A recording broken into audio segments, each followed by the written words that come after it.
A married couple have now claimed their prize and have chosen to remain anonymous under the new anonymity law that the state of Minnesota put in place last September. However, they do enjoy hearing about lottery winners' stories, and they wanted to be able to share some pieces of their story while still remaining anonymous. So they allowed me to share with you all a few pieces of their story, which I think is a fun way to still share some of the joy of their winning while they're still respecting their anonymity. So to start, their story starts on April 17th, 1990, the same day that the Minnesota Lottery sold their first scratch tickets. They went on their first date, and they got pizza and scratch tickets. So this is a love story, a millionaire love story in the making for 30 years. Since then, the wife has been playing basically the same set of numbers for different draw games since then.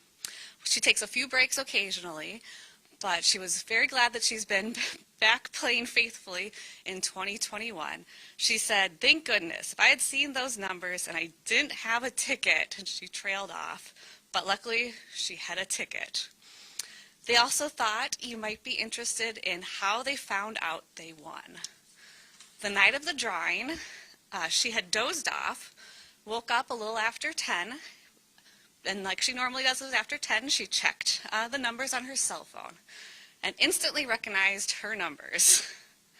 In spite of knowing they were her numbers, she checked and rechecked her phone before texting her husband, who was downstairs watching sports, and she looked up the text exactly because she wanted to get it right. She said, "Come up here right now. I'm not even kidding." And seconds later, she heard him on the stairs up. She couldn't talk. She just held out her phone. He reads the numbers, knows that they're her numbers that she plays, but did ask, "Are those our numbers?" She nodded. And then, "Did we buy a ticket?" And she confirmed that they did.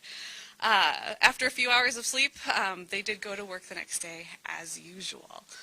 The final piece that they asked for me to share with you is they thought you guys would be curious of what have they been doing for the last 2 weeks. And I know that's always a question we hear as well, and imagine, do they know they won? What have they been doing? So yes, they knew they won right away.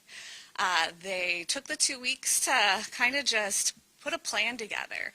They went to work like normal the next day. They put their plan together. They said they have assembled a team to kind of help them through this.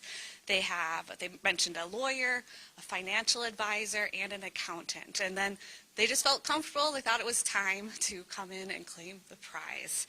They're excited to get that ticket out of their hands and see if this will make it start to feel real. They also thought you might be interested on their future plans. They thought it was just a really typical future plans, thinking of a new house, maybe a new car or new cars, and then travel. They're excited they're going to be able to travel wherever they want now. So yeah, just wanted to bring up and share with you all some of the pieces of the stories that they were comfortable sharing. I can take questions. There's probably not a lot I can answer that wasn't a part of what they chose to share. I got to personally meet them. Oh,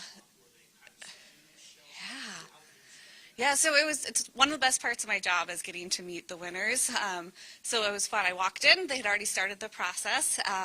They were kind of calmer than I probably would have been, but just really happy, just a really nice couple. They were just really earnest, really excited to share the pieces that they could with us, and they just seemed still a little bit like wrapping their heads around it, which we see a lot with our winners, but just a really nice couple that were just nice energy.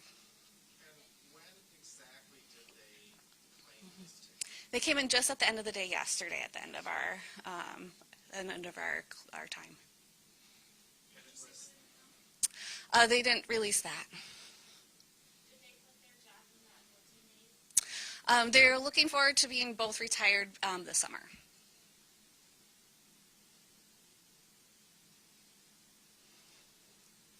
Yeah. Be around if you need anything else. Thanks.